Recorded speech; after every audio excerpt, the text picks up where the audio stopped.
was, of course, still very much in its infancy by the time of the 1914-18 war, and the aircraft that waged that war were, by today's standards, highly primitive.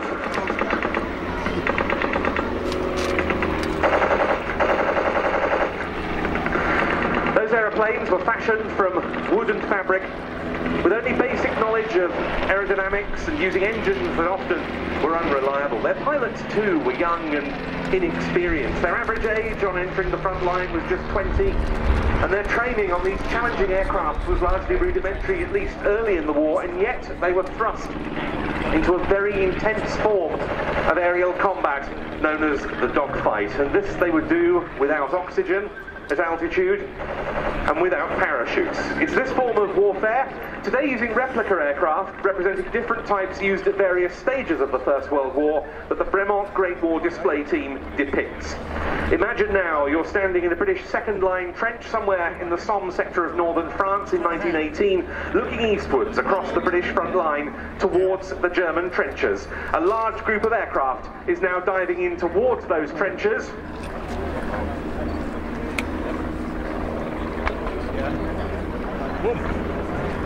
And there goes gunfire from the ground, leading them, the Royal Aircraft Factory B-2C, escorted by a pair of SE-5As, but in amongst them have got two dry-deckers, the German Fokker DR-1.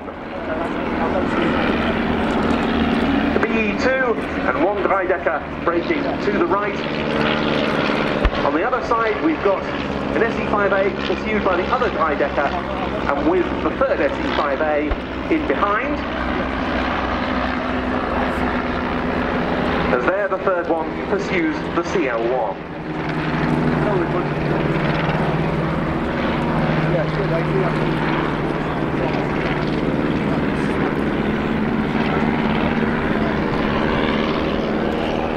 B-2C, which is the aircraft now trailing smoke off to the right as it runs in.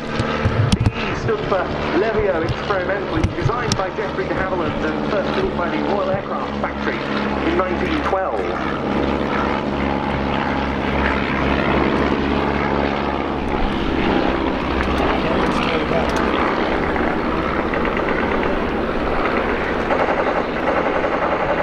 In early tests over Salisbury Plain, the BE-2C pioneered the airborne correction of artillery fire to make it more accurate, and the BE-2A and B models were deployed early on to France in 1914. And it was in a BE-2B that Second Lieutenant William Rhodes Morehouse of the Royal Flying Corps became the first aerial recipient of the Victoria Cross for his attack using just one bomb on the railway near Courtrai Station in Belgium, in which he was fatally wounded.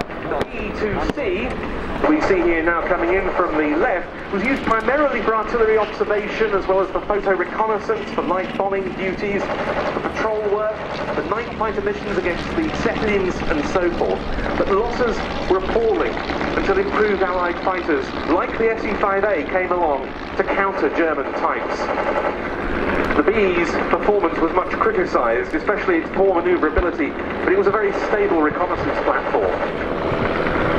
The improved BE-2C, a replica of which we have here in the static park, was a little better. The BE-2C was still in RIAT service after the armistice, largely famous. This replica was made originally for a film that was never made called Biggles Sweeps the Skies by Charles Boddington. It was restored to fly a few years ago by his son Matthew and by Steve Slater. Just imagine as we watch this what the actual dogfights of the First World War must have looked like. There would have been dozens of aircraft, rather than the 7 we have here, engaged in close-in tail chasers. Today we talk of beyond visual range combat with aircraft like the F-35 and the Typhoon. Nothing like that. In those days it was multiple aircraft circling, chasing each other, climbing, diving, jockeying for position.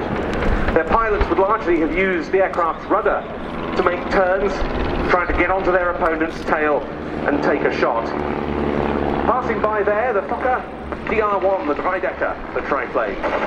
First flown in July 1917. It was extremely agile in turns, but slower than its allied adversaries.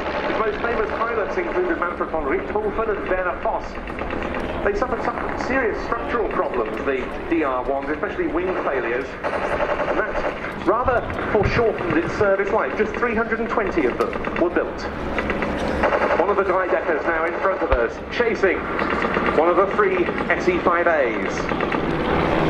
SE stood for Scout Experimental. The original SE-5 first flew in November 1916, the improved SE-5A in 1917. It was used during the war by 21 British or Empire squadrons and 2 American units. There's another one on the tail of the Junkers CL-1.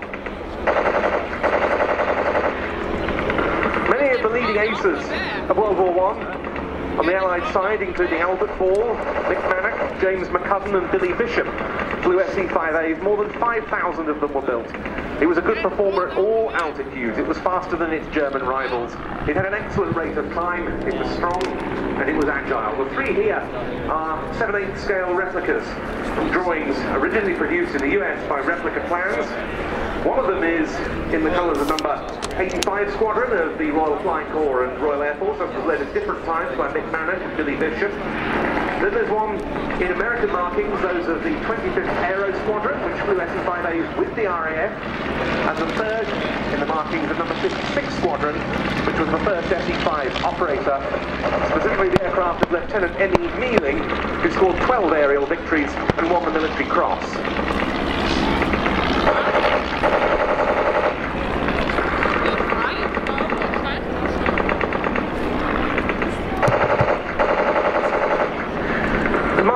Served in the RAF fighter force yourself, albeit a little later than the era we see depicted here. What are some of the fundamentals of air combat that still, from the days of the First World War, remained in mind?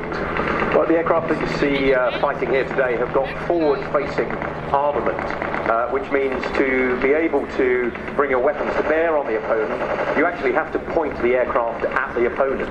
But bear in mind, the opponent has a boat as well. So what we see today is a replication, really, of what is known as a single circle fight. So both aircraft are turning in the same direction. And the most important thing here for a single circle fight is the radius of turn. So you're actually able to come inside your opponent in order to cut across the circle to bring your weapons to bear. Once the aircraft started to get faster and the weapons were more than the sort of 50 to 100 metre range that we see now, came the advent of the two-circle fight, where aircraft would pass each other and turn in opposite directions. And the most important thing of a two-circle fight is the rate of turn as opposed to the radius of turn. The principles of air combat have not changed in the last 100 years. But goodness me, the equipment certainly has. SE-5A pursued by Fokker triplane, B-2C still smoking, still with Fokker triplane on its tail. In period, the poor old BE would have made rather easy meat for the triplane.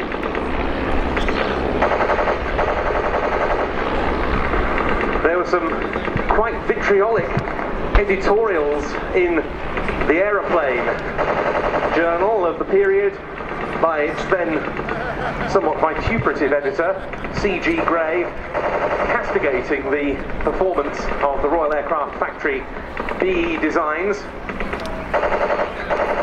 The SE-5A somewhat helped regain the factory's opinion, though in its early days too, it had suffered problems, hence the development of the SE-5A version.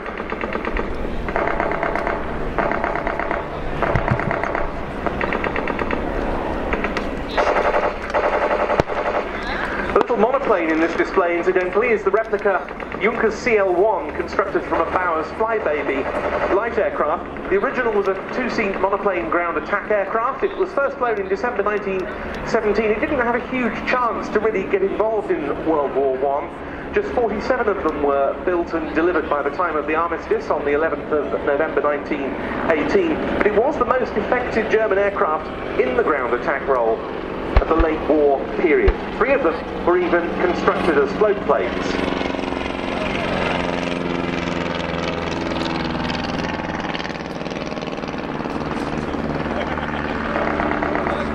And now smoke seems to be coming on occasion explosions from the CL1 in the distance as the SE5 turns in behind it. And it looks like the BE2C has been rather done for by the Fokker triplane that was on its tail.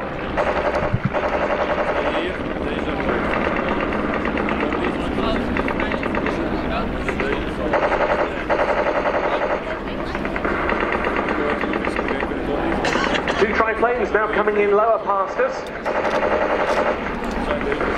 One of them is owned by Bruce Dickinson of Iron Maiden, though not flown by him today.